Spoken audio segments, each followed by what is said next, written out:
Breakfast হোক কিংবা বিকেলের জলখাবার আর নয়তো বাচ্চাদের স্কুল টিফিন সব কিছুতেই কিন্তু তোমরা এই রেসিপিটি বানিয়ে দিতে পারবে।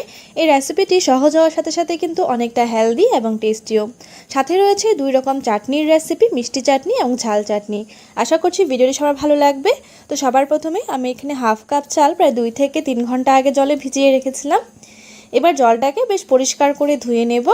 ধুয়ে মিক্সার গ্রাইন্ডারে চালটাকে দিয়ে ভালো করে গ্রাইন্ড করে নিতে হবে। খুব বেশি একটা জল দেব না গ্রাইন্ড করার সময়। চালটা আমাদের ভালো করে গ্রাইন্ড করা হয়ে গেছে আর তোমরা দেখতেই পারছো এই পেস্টটা কিন্তু অনেকটাই স্মুথ হয়েছে। এর মধ্যে কিন্তু কোনো রকমের দানা দানা ভাব থেকে যায়নি। অবশ্যই চালটাকে কিন্তু স্মুথভাবে পেস্ট করতে হবে। পেস্ট করার পর এর মধ্যে দিয়ে দিচ্ছি স্বাদ অনুযায়ী নুন আর দিয়ে দেবো হাফ টেবিল চামচ পরিমাণ চিনি। আমি চিনিটাকে অ্যাভয়েড করছি, তোমরা চাইলে কিন্তু চিনির পরিমাণটা একটু এখানে বাড়িয়েও দিতে পারো, হালকা একটু মিষ্টি মিষ্টি লাগবে খেতে। এবার চিনি আর নুনটাকে একসাথে ভালো করে মিশিয়ে নেব। অন্যদিকে আমি একটি হাতার মধ্যে সামান্য একটু তেল নিয়ে নিয়েছি, তার মধ্যে দিয়ে দিচ্ছি একটা শুকনো লঙ্কা আর হাফ টেবিল চামচ পরিমাণ গোটা জিরে আর কয়েকটা কারি পাতা দিয়ে কিন্তু এই তেলটাকে বেশ ভালো করে গরম করে নেব। তোমরা চাইলে কিন্তু এখানে কালো সরষেটাও ব্যবহার করতে পারো। তেলটা ভালো করে গরম করে নেবার পর আমরা এই মিশ্রণটা এই পেস্টের মধ্যে দিয়ে দেব। এটা সম্পূর্ণ অপশনাল, তোমরা চাইলে স্কিপ করতে পারো, কিন্তু দিলের ফ্লেভারটা ভালো আসে। এবার এই তেলটাকে ভালো করে এই ব্যাটারের সাথে মিশিয়ে নিতে হবে।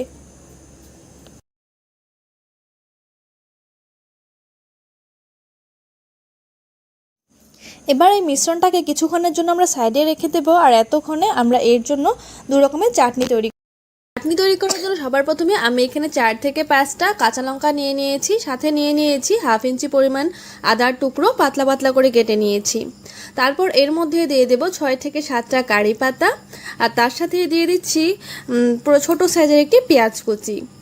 পেঁয়াজটা অপশনাল, কিন্তু দিলে খেতে বেশ ভালো লাগবে। তোমরা চাইলে কিন্তু এর মধ্যে রসুনটাও ব্যবহার করতে পারো যদি ভালো লাগে। আর দিয়ে দেব তারপর দিয়ে দিচ্ছি ভাজা ছোলা। এই ভাজা ছোলার চাটনিটা কিন্তু অবশ্যই একবার ট্রাই করে দেখতে পারো, ভীষণ সুস্বাদু লাগে খেতে। সাথে সামান্য একটু লবণ দিয়ে এর ভালো একটা পেস্ট তৈরি করে নিতে হবে অল্প একটু জল দিয়ে।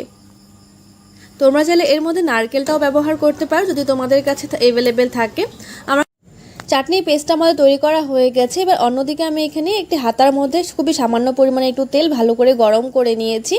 এবার এই গরম তেলের মধ্যে ফোড়নের জন্য দিয়ে দেব 2 থেকে 3টা কারি পাতা আর 2টো শুকনো লঙ্কা আর সামান্য একটু কালি জিরে দিয়ে এবার আমরা যে চালের মিশ্রণটা তৈরি করে রেখেছিলাম তার মধ্যে দিয়ে দেব খুবই সামান্য পরিমাণ একটু বেকিং সোডা, খুবই সামান্য পরিমাণ, আর দিয়ে দেব হাফ টেবিল চামচ পরিমাণ বেকিং পাউডার। তোমরা চাইলে কিন্তু বেকিং সোডা এবং বেকিং পাউডারের পরিবর্তে ইনো ব্যবহার করতে পারো, ইনো কিংবা টক দই।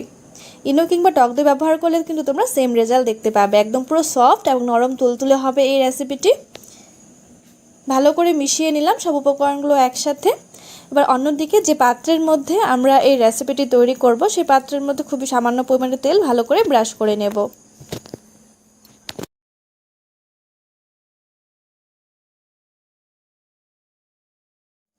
তেলটা ভালো করে ব্রাশ করে নেবার পর সম্পূর্ণ মিশ্রণটাই আমরা এই পাত্রের মধ্যে ঢেলে দেব। ঢেলে একটু ড্যাব ড্যাব করে নেব যাতে এর মধ্যে কোনো রকমের হাওয়া ভেতরে থেকে না যায়। এবার এটাকে ঢাকা দিয়ে স্টিম করে নেব 10 মিনিটের জন্য। সময়টা তোমাদের কিন্তু একটু কম বেশি লাগতে পারে, এটা ব্যাটারের উপর নির্ভর করবে তোমরা কতখানি তৈরি করতে চাও। 15 মিনিট পর আমি এটাকে নামিয়ে নিয়েছি আর তোমরা দেখতেই পাচ্ছ কতটা সফট হয়েছে। আমি একটা কাঁটা চামচের মাধ্যমে তোমাদের দেখিয়ে দিচ্ছি, ভেতরটা কিন্তু একটুও কাঁচা থেকে যায়নি, একদম পুরো ক্লিন চামচটা বের হবে এর থেকে, দেখতেই পারছো। এবার সাইডটাকে ছুরি দিয়ে হালকা একটু ছাড়িয়ে নেব যাতে করে এটা ডিমোল্ড করতে খুব সুবিধা হবে। এভাবে পাত্রটাকে উল্টিয়ে ওপর থেকে হালকা একটু ড্যাব ড্যাব করলেই কিন্তু খুব সহজে এটা বেরিয়ে আসবে। আর এই প্রসেসটা কিন্তু অবশ্যই এটা ঠান্ডা হয়ে যাবার পর করবে। আমি যেহেতু গরম থাকা অবস্থায় ট্রাই করেছিলাম তাই হালকা একটু কিন্তু ফেটে গিয়েছে, ছুরির সাহায্যে কেটে নেব।